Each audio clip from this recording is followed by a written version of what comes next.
यह कहानी उस समय की है जब रवि एक बड़ी कंपनी में काम करता था। एक दिन रवि को कंपनी में ज्यादा काम होने के कारण घर जाने में लेट हो गया। उस समय सर्दी का मौसम था और रात भी जल्दी हो जाती थी। ठंड भी बहुत अधिक थी। घर जाते जाते रास्ते में अचानक एक आवाज सुनाई दी। रुक जाओ, कहाँ जा रहे हो? रवि को कुछ समझ में नहीं आया कि कौन बुला रहा है। वह पीछे मुड़कर देखा लेकिन पीछे कोई भी नहीं था। रवि को वह आवाज फिर से सुनाई दी। अरे इधर उधर कहाँ देख रहे हो? अपने सामने तो देखो। रवि ने जैसे ही सामने देखा तो उसे सड़क पर एक सोने का सिक्का चमकती हुई दिखाई दी। रवि दौड़कर उसके पास गया और उसे ध्यान से देखा तो उसे यकीन हो गया कि यह सोने का सिक्का ही है। वह इधर उधर देखा, फिर वह उस सोने के सिक्के को अपने हाथ में ले लिया। रवि अपने मन में सोच रहा था कि यह कोई साधारण सिक्का तो नहीं हो सकता है, यह एक मायावी सिक्का हो सकता है। अचानक सिक्के में से आवाज आई। अगर तुम्हें और भी सोने के सिक्के चाहिए तो यहाँ के जमीन को खोदो। जमीन के नीचे बहुत सारे सोने के सिक्के हैं। रवि खुश हो गया। रवि ने तुरंत जमीन को खोदना शुरू किया। खोदते खोदते करीबन एक हाथ खोदने पर रवि डर के मारे चिल्लाने लगा। हे भगवान, ये क्या है? ये तो लगता है किसी इंसान का कटा हुआ सर है। अचानक रवि का संतुलन बिगड़ा। वह जमीन पर गिर पड़ा क्योंकि उस गड्ढे में कोई सोने के सिक्के नहीं बल्कि वह वही के गांव के एक आदमी का कटा हुआ सिर था।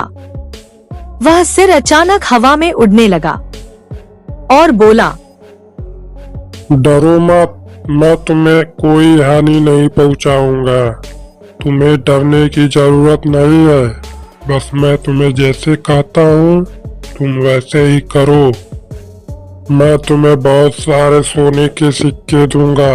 बस मेरी बात को ध्यान से सुनो। मैं जहाँ जाता हूँ तुम मेरे पीछे पीछे आओ। फिर वह यह कहकर हवा में उड़कर एक भयानक जंगल की ओर बढ़ा। रवि उसके पीछे पीछे 200-250 मीटर आगे जाने पर वह सिर रुक गया। सिर को रुका देख रवि भी रुक गया और तब वह सिर कहा, यहाँ के जमीन को खोदो। यहाँ बहुत सारे सोने के सिक्के हैं जो तुम अपना ले लेना। रवि खुश हो गया। वह उस जगह को खोदना शुरू किया। रवि खोदते खोदते नीचे पहुंचा तो वहां देखा कि वहां सोने के सिक्के नहीं थे, परंतु वहां तो उस कटे हुए आदमी का शरीर था। रवि डर गया। तभी वह सिर बोला, अब तुम मेरा एक आखिरी काम कर दो, उसके बाद मैं तुम्हें बहुत सारे सोने के सिक्के दूंगा।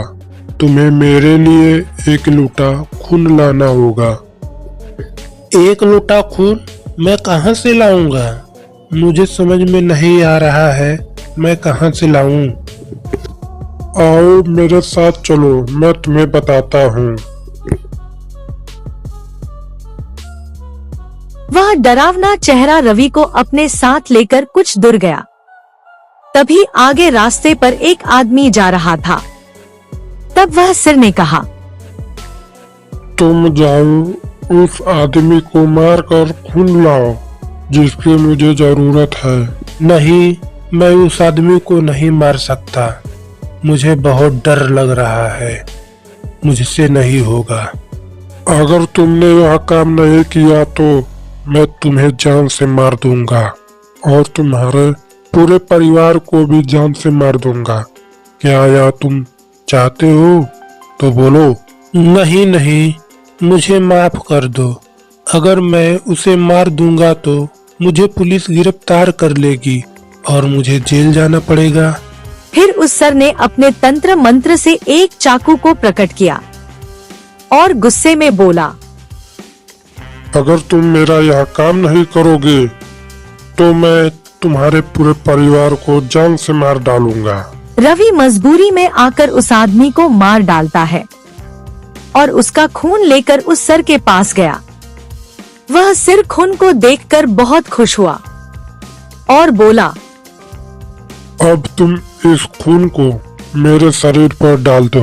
वह सिर के कहने पर रवि ने खून को उसके शरीर पर छिड़क दिया। फिर कुछ ही देर में वह कटा हुआ सिर उस शरीर से जुड़ गया। यह सब देखकर रवि की हालत खराब होने लगी। रवि उस भूत को देखकर काफी डर गया। जैसे ही वह भूत जिंदा हुआ तो जोर जोर से हंसने लगा और बोला, मुझे तो बहुत जोरों से भूख लगी है, अब मैं तुम्हें खा जाऊंगा। जैसे ही भूत ने रवि को खाने के लिए आगे बढ़ा तो अचानक उस भूत का सिर धड़ से अलग हो गया। रवि को कुछ समझ में नहीं आ रहा था कि यह चमत्कार कैसे हो गया। जब रवि पीछे मुड़ा तो एक अघोरी बाबा खड़े थे और बाबा ने कहा, जब तुम उस आदमी को जान से मारकर उसका खून लेकर जा रहे थे तभी मैंने तुम्हें देख लिया और मैं समझ गया कि कुछ अनहोनी घटने वाली है, इसलिए मैं तुम्हारे पीछे पीछे यहाँ तक चला आया और अपनी मंत्र शक्ति से उस भूत को फिर से जान से मार दिया। अब तुम निश्चिंत होकर अपने घर जाओ और अब तुम पर कोई खतरा नहीं है।